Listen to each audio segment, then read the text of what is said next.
नमस्कार दोस्तों, क्या आप लोग कर्म के फल में विश्वास रखते हैं? अगर हाँ, तो बहुत अच्छी बात है। अगर नहीं, तो यह कहानी आपको ज़रूर सुननी चाहिए। मुझे विश्वास है कि इसे सुनने के बाद आपका विचार अवश्य ही बदल जाएगा। तो चलिए शुरू करते हैं।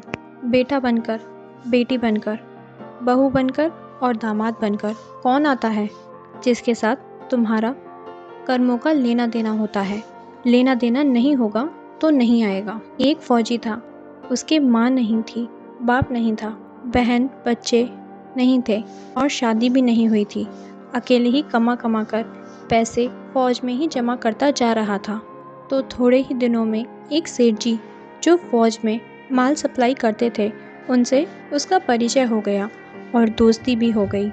सेठ जी ने कहा, जो तुम्हारे पास पैसा है वह उतने के उतने ही पड़े हैं, तुम मुझे दे दो, मैं कारोबार में लगा दूंगा तो पैसे से पैसा बढ़ जाएगा। फौजी ने सेठ जी को पैसे दे दिए। सेठ जी ने पैसे कारोबार में लगा दिए। कारोबार उनका खूब चमक गया, खूब कमाई होने लगी। कारोबार बहुत अधिक बढ़ गया। थोड़े ही दिनों में लड़ाई शुरू हो गई। लड़ाई में फौजी घोड़ी पर चढ़कर लड़ने गया। घोड़ी इतनी बदतमीज थी, जितनी जोर से लगाम खींचे उतनी ही तेज भागे। खींचते खींचते उसके गलफर तक कट गए थे, लेकिन वह दौड़कर दुश्मन के गोले में जाकर खड़ी हो गई। दुश्मन ने वार किया, फौजी भी मर गया, घोड़ी भी मर गई। अब सेठ जी को पता चला कि फौजी मर गया तो सेठ जी बहुत खुश हुए। अब उनका कोई वारिस भी नहीं है। अब यह पैसा देना किसको? अब मेरे पास पैसा भी हो गया, कारोबार भी चमक गया, पैसा लेने वाला भी कोई नहीं रहा। अब सेठ जी बहुत खुश हैं। तब कुछ दिनों बाद सेठ जी के घर में लड़के का जन्म होता है। अब सेठ जी और खुश हुए कि भगवान की बहुत दया है, कारोबार भी हो गया, लड़का भी हो गया, पैसे लेने वाला भी मर गया। वह लड़का होशियार था, पढ़ने में समझदार था। सेठ जी ने उसे खूब पढ़ाया लिखाया। जब वह पढ़ लिख कर बड़ा हो गया तो सेठ जी ने सोचा कि अब यह कारोबार संभाल लेगा, चलो अब इसकी शादी कर देते हैं। शादी करके घर में दुल्हन आ गई। सेठ जी ने सोचा अब कारोबार संभाल लेगा, लेकिन कुछ दिन बाद लड़के की तबीयत खराब हो गई। अब सेठ जी डॉक्टर, वैद्य, हकीम सबके पास दौड़ रहे थे। वैद्य जी जो दवाई दे रहे हैं वे खिला रहे हैं, लेकिन दवाई असर नहीं कर रही। बीमारी बढ़ती ही जा रही है, पैसा बर्बाद हो रहा है, बस बीमारी ही बढ़ती जा रही है, रोग तो कट नहीं रहा और पैसा लगता ही जा रहा है। अब अंत में डॉक्टर ने कह दिया, लाइलाज मर्ज है, इस बीमारी का कोई इलाज नहीं है, लड़का 2 दिन में मर जाएगा। डॉक्टर के जवाब देने पर सेठ जी निराश होकर लड़के को लेकर रोते हुए जा रहे थे।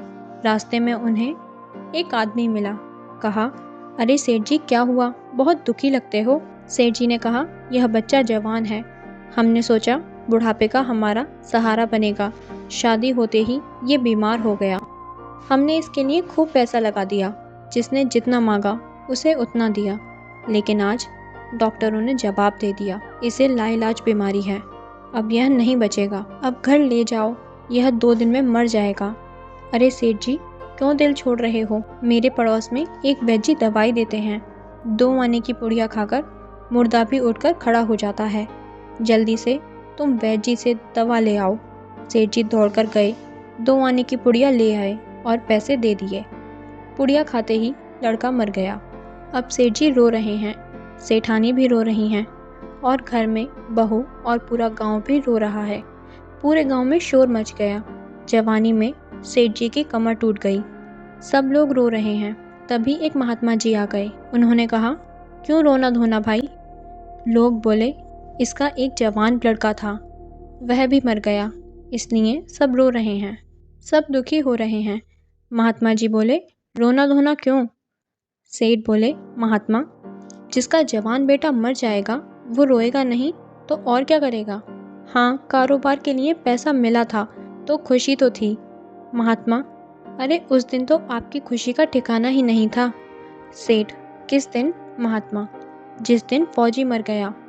सोचा पैसे भी नहीं देने पड़ेंगे, माल भी बहुत हो गया, कारोबार खूब चमक गया, अब पैसे भी नहीं देने पड़े।